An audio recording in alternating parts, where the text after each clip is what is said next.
बिस्मिल्लाहिर्रहमानिर्रहीम। अस्सलामु अलैकुम वरहमतुल्लाहि वबरकातुहू। औज़ु बिल्लाहि मिनश्शैतानिर्रजीम। बिस्मिल्लाहिर्रहमानिर्रहीम। अल्हम्दुलिल्लाहि रब्बिल आलमीन वस्सलातु वस्सलाम अला रसूलिस सकलैन जद्दुल हसन वल हुसैन सय्यदना अबुल क़ासिम मुहम्मद सल्लल्लाहु अलैहि वआलिहि वसल्लम। सुम्मा सलातु वस्सलाम अला आलिहि तय्यबीन अत्ताहिरीन अलमासूमीन अलमज़लूमीन अल्लज़ीना अज़हबल्लाहु अन्हुम रिस्सा व तहरहुम तत्हीरा। अल्लाहुम्मा सल्लि अला मुहम्मद व आलि मुहम्मद व लानतुल्लाहि अला अदाइहिम अजमईन मिनल आन इला क़ियाम यौमिद्दीन। अम्मा बाद फ़क़द क़ाल रसूलुल्लाह सल्लल्लाहु अलैहि वआलिहि वसल्लम अय्युहन नास क़द अक़बला इलैकुम शहरुल्लाह बिल बरकति व रहमति वल मग़फ़िरा। सामीन गिरामी मंज़िलत, आप तमाम हज़रात की खिदमत में शहादत अमीरुल मोमिनीन अली इब्न अबी तालिब अलैहिस्सलाम की तस्लियत पेश करता हूँ और दुआ करता हूँ खुदा की बारगाह में कि वो मौलाए कायनात के गम मनाने वालों के लिए जो उसने बेहतरीन अजर रखा है उसमें हम सबको शरीक करार दे और हमें तौफ़ीक़ दे कि जो मौलाए कायनात का हकीकी शिया होने का एक मेयार है उस पर हम लोग खरे उतरें। अब तक जो गुफ्तगू हमारी हो रही थी वो शरह खुतबा शाबानिया, जिसमें रसूल इस्लाम ने फरमाया, ऐ लोगो, खुदा का महीना तुम्हारे लिए बरकत, रहमत, मग़फ़िरत लेकर आया है। इसमें तुम अल्लाह के मेहमान हो। अल्लाह ने तुम्हें अपनी करामत का अहल बनाया। इस महीने के शान ये है कि यह अल्लाह के नज़दीक सबसे अफजल महीना है। इसके दिन सबसे अफजल हैं, इसकी रातें सबसे अफजल हैं, इसकी घड़ियाँ सबसे अफजल हैं। और इस अफजल तरीन महीने में अफजल तरीन साआत, अफजल तरीन दिन, अफजल तरीन रातें अगर कोई है तो उन्हें खुदावंद आलम ने ख़ास तौर पर शब-ए क़द्र के नाम से याद किया।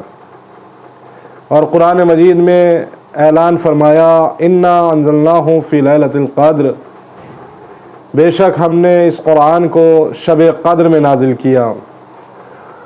और ये शब क़द्र की मंजिलत को इंसान नहीं समझ सकता।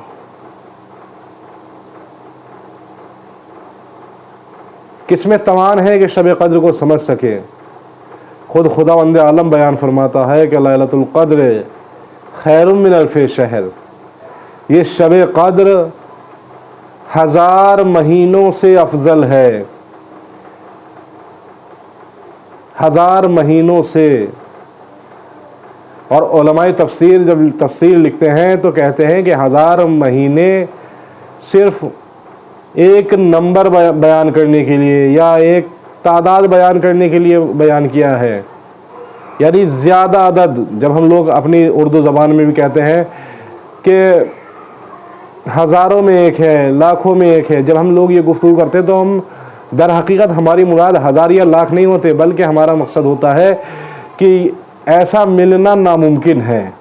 खुदावंद आलम ने शब क़द्र के लिए कहा कि यह 1000 महीनों से अफजल है। शब क़द्र 1000 महीनों से अफजल। एक महीने में 30 दिन और 30 रातें होती हैं। 1000 महीनों में 30,000 दिन और 30,000 रातें होती हैं। शब क़द्र 30,000 दिन और 30,000 रातों से अफजल। इसीलिए शब क़द्र में हर अमल का अजर भी बढ़ जाता है। शब क़द्र में कोई नेक अमल इंसान अंजाम दे तो ऐसा ही है जैसे 30,000 दिन और रातों में उस काम को अंजाम दिया हो। अगर आम दिनों में 1 रुपया अगर खुदा की बारगाह में दिया, उसका अज्र 10 रुपए का है, 10 गुना है। एक रोटी दी तो उसका अज्र 10 रोटियों के बराबर है, 10 गुना होता है खुदा की बारगाह में, हर नेकी का अज्र 10 गुना है। तो अगर आम दिनों और रातों में एक रोटी, एक कार खैर का अज्र 10 गुना होता है, तो शब-ए कद्र में अगर इंसान कोई अमल अंजाम दे रहा है तो उसका अज्र 30,000 गुना होता है।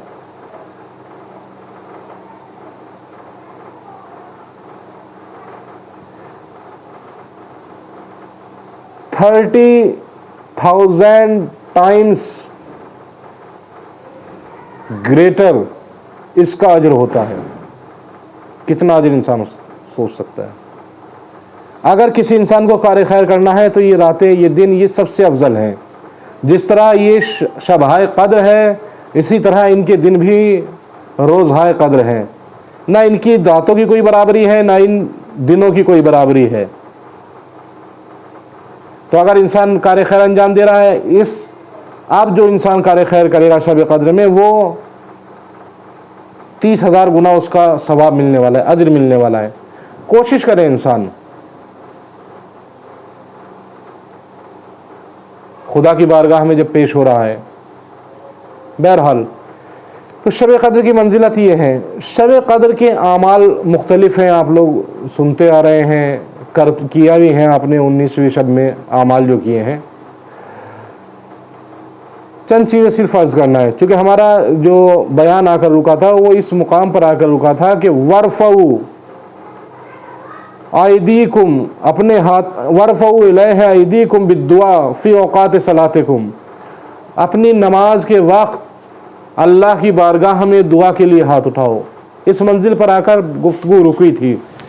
शब-ए कद्र दुआओं के लिए बेहतरीन रातें हैं, बेहतरीन रातें।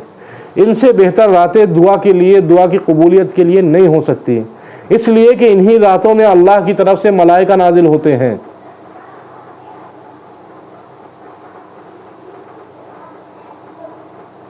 मलाइका इंसान की आने वाले साल का उसकी किस्मत में क्या होने वाला है वो लेकर इमाम असर की खिदमत में हाजिर होते हैं, उसका किस्मतनामा, और इमाम असर से इम्ज़ा, इमाम असर के साइन, उनकी तायीद लेते हैं, और फिर वो इंसान के लिए मुक़द्दर बन जाता है।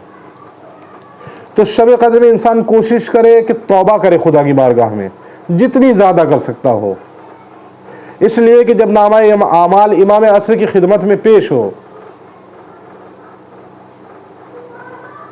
जब वली हक़ की खिदमत में हमारे आमाल पेश हों, तो आमाल नामा गुनाहों से भरा हुआ ना हो, चूँकि इस आमाल नामे पर डिपेंड करेगा कि आने वाले साल में हमें क्या मिलने वाला है।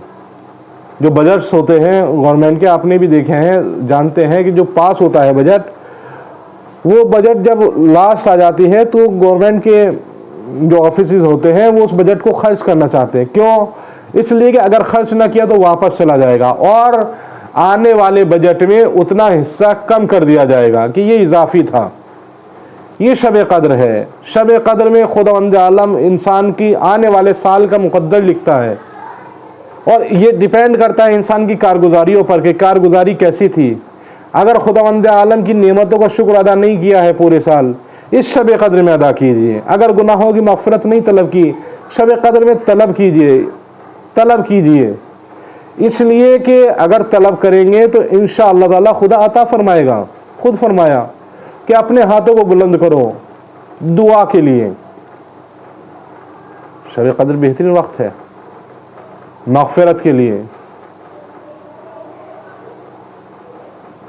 कोशिश करें कि एक दूसरे के लिए अगर दिल में कोई कीना है, कोई बोझ लिए बैठे हैं, कोई किसी ने हमारी तौहीन कर दी, किसी ने हमारे साथ कुछ बुरा कर दिया, तो उसको माफ़ कर दें। अक्सर हम लोग व्हाट्सएप पे मैसेज भेजते हैं कि शब कद्र है, अगर आपका दिल दुखाया हो, कोई मैंने गलती की हो तो उसे माफ़ कर दें। ध्यान रखें, मैसेज फॉरवर्ड करने से कभी भी माफ़ी हासिल नहीं होती जब तक इंसान दिल से पशेमान ना हो और उस गलती को सुधारना ना चाहे।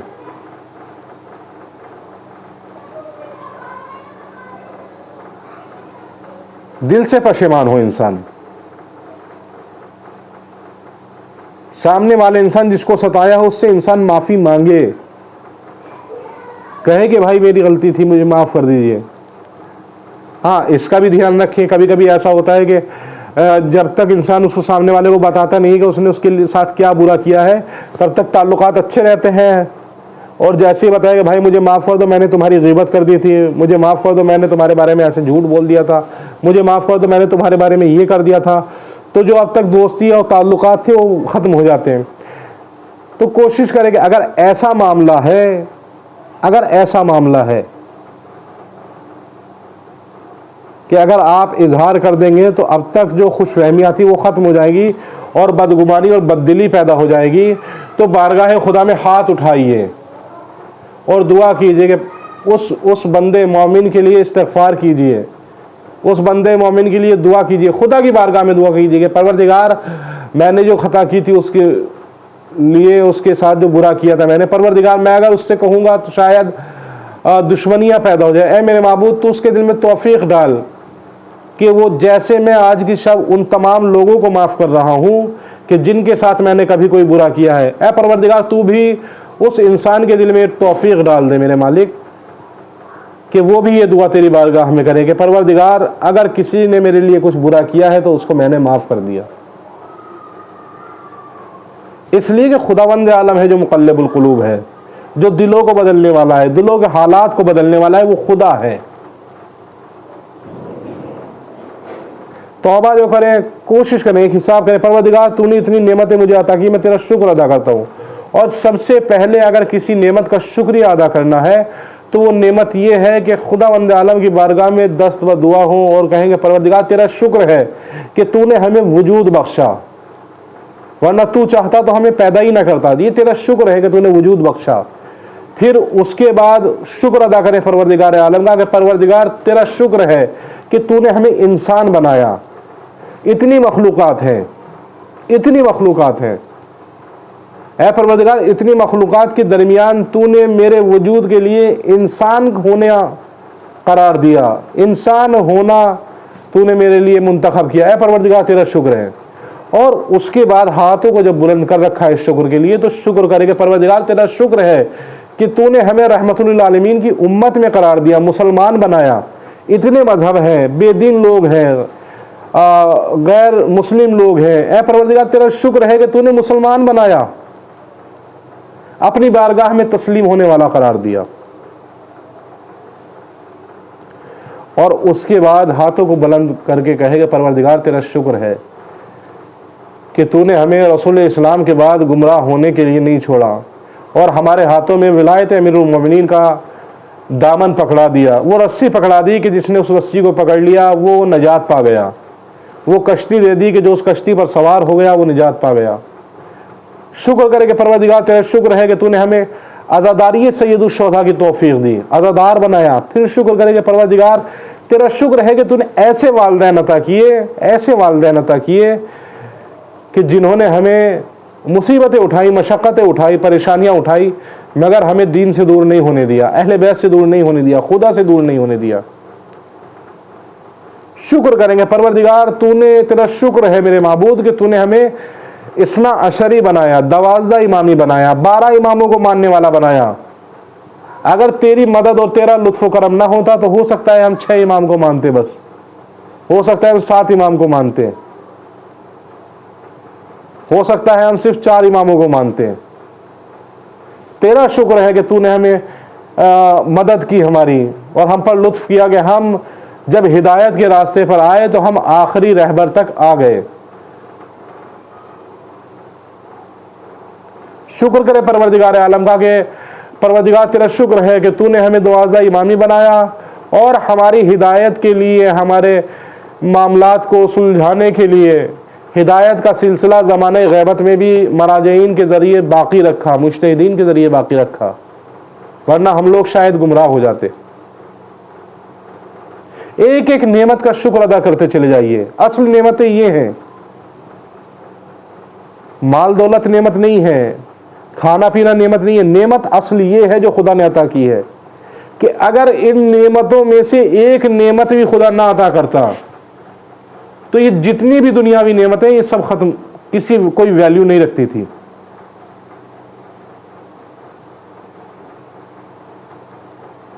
उस परवरदिगार का जितना शुक्र करे इंसान, इस शब कद्र में कम है।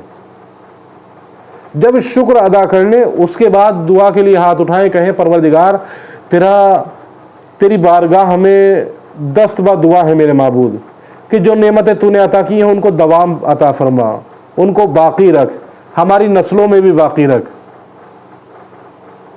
आप देखते चले जाएं कि आप खुदा के लिए क्या क्या काम अंजाम देते, उन कामों के लिए शुक्रिया अदा करें अल्लाह का, इसलिए कि उसने तौफीक दी है कि आप ये नेक अमल अंजाम दे रहे हैं।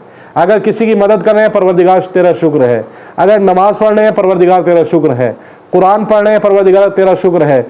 दुआ कर रहे हैं, खासतौर पे दुआ इस बात के लिए शुक्र अदा करेंगे, परवरदिगार तेरा शुक्र है कि तूने हमें तौफीक दुआ अता फरमाई। ये बहुत बड़ी नेमत है तौफीक दुआ, बहुत बड़ी नेमत है तौफीक दुआ।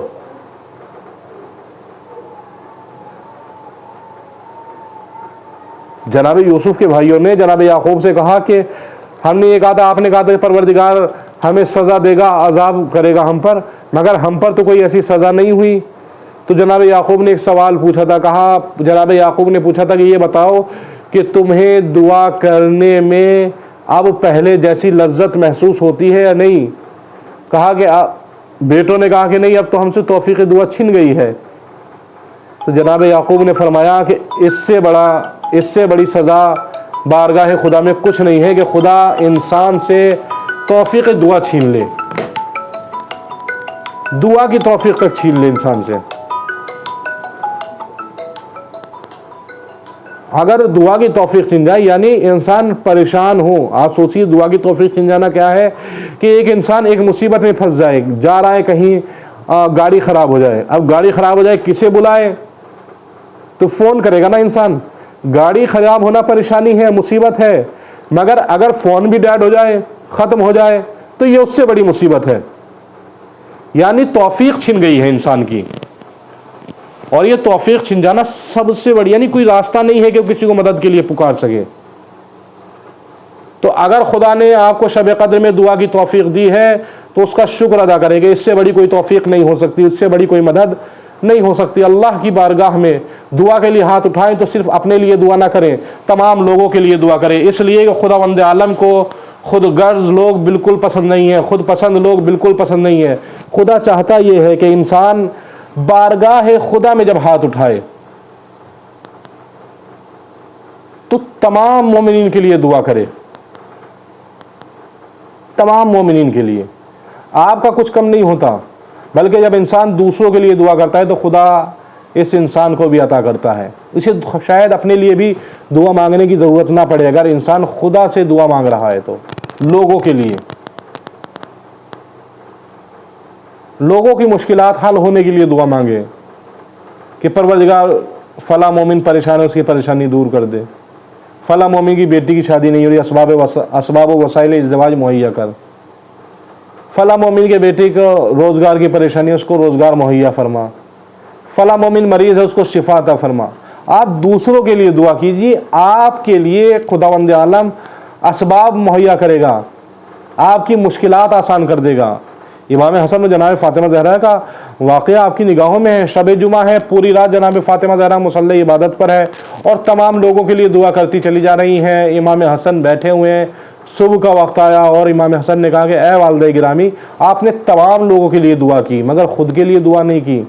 जनाब फ़ातिमा ज़हरा सल्लल्लाहु अलैहि वसल्लम ने फरमाया कि मेरे लाल, अज्जारो सुम्मतदार, पहले दूसरे लोग हैं, पहले पड़ोसी हैं, फिर उसके बाद खुद है। तो दूसरों के लिए दुआ करें। जब दुआ करें तो ये एक बिल्कुल अम्ब्रेला की तरह होता है, छतरी की तरह होती है दुआ। आप अगर जा रहे हैं बारिश में और आपके पास एक छतरी है, अम्ब्रेला है, आपने वो अम्ब्रेला खोला, आप बारिश से बचे हुए हैं। अगर आपका छोटा अम्ब्रेला है, आप बारिश से बचे हुए हैं।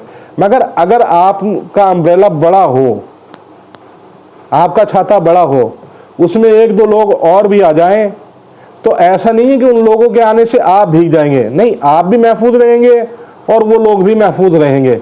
और साथ साथ एक और मामला आपका हल हो जाएगा कि अगर कभी खुदा ना खास्ता आपके पास बारिश में अम्ब्रेला नहीं है, छतरी नहीं है बारिश में, तो अगर उन लोगों के पास जो जिनको आपने पनाह दी इसमें, अगर उन लोगों के पास है तो हो सकता है वो आपको पनाह दे दें उस वक्त।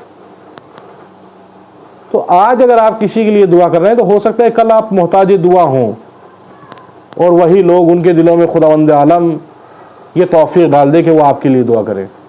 कोशिश करें दूसरों के लिए, और तमाम मोमिनीन के लिए ज़रूरी है कि वो एक दूसरे के लिए दुआ करें। शायद जनाब मूसा का वाक़या है कि बारगाह खुदा में पूछा कि परवरदिगार, लोग कहते हैं दुआएं कबूल नहीं होती, क्या करें? शायद हुक्म खुदावंदी आया कि ए मूसा, कहना लोगों से, पैगाम पहुंचा देना कि मेरी बारगाह में उस ज़बान से दुआ करो कि जिससे कोई गुनाह अंजाम ना दिया हो। वो हाथ मेरी बारगाह में उठाओ दुआ के लिए कि जिनसे कोई गुनाह अंजाम ना दिया हो। कहा परवरदिगार, वो हाथ और वो ज़बान आएगी कहाँ से? कहा कि हर इंसान ने अपनी ज़बान अपने हाथों से गुनाह अंजाम दिए हैं, मगर दूसरे के हाथ और ज़बान वो है कि जिससे उसने गुनाह अंजाम नहीं दिए। तो अगर दूसरा उसके लिए दुआ करेगा तो मैं कबूल कर लूँगा। तो बारगाह खुदा में एक दूसरे के लिए इंसान को दुआ ज़रूर करनी चाहिए, इसलिए कि जब एक दूसरे के लिए दुआ करता है तो खुदावंद आलम इंसान के लिए बाबे दुआ कबूलियत दुआ को, इस्तिजाबत दुआ को कबूल फरमा लेता है, खोल देता है और इंसान की दुआओं को कबूल कर लेता है। परवरदिगार, तुझे मोहम्मद वाले मोहम्मद का वास्ता, उस ज़ात का वास्ता कि जिसकी ज़ात से दुआए कुमैल मंसूब है, जिसने दुआए मशलूल तालीम दी, दुआए कुमैल तालीम दी, जिसने मुनाजात तेरी बारगाह में अंजाम दी। ए परवरदिगार, उस ज़ात का वास्ता कि जो पूरी पूरी रात मुनाजात में गुजार देती थी। ए करीम रब, तमाम मोमिनीन की हाजात को कबूल फरमा ले, तमाम मोमिनीन की मुश्किलात को आसान फरमा दे, तमाम मोमिनीन की परेशानियों को आसान फरमा दे। ए परवरदिगार, तुझे मोहम्मद वाले मोहम्मद का वास्ता अमीरुल मोमिनीन का गम वैसे मनाने की तौफीक दे कि जैसे तेरी बारगाह में कबूल हो सके। ए परवरदिगार, अमीरुल मोमिनीन का गम मनाने वालों के लिए जो तूने बेहतरीन अजर रखा है उसमें हमारा भी हिस्सा करार दे। ए परवरदिगार, तुझे मोहम्मद वाले मोहम्मद का वास्ता हम सब को, तमाम मोमिनीन को रोज़े अमीरुल मोमिनीन और मस्जिद कूफा की ज़ियारत नसीब फरमा दे। ए परवरदिगार, तुझे मोहम्मद वाले मोहम्मद का वास्ता वारिस अमीरुल मोमिनीन इमाम ज़माना की ज़ुहूर में ताजील फरमा, हमें उनके असहाब अंसार में जगह मुहैया फरमा। रब्बना तक़ब्बल मिन्ना इन्नका अंतस समीउल अलीम इन्नका अला कुल्लि शैइन क़दीर। अल्लाहुम्मा सल्लि अला मुहम्मद व आलिहि।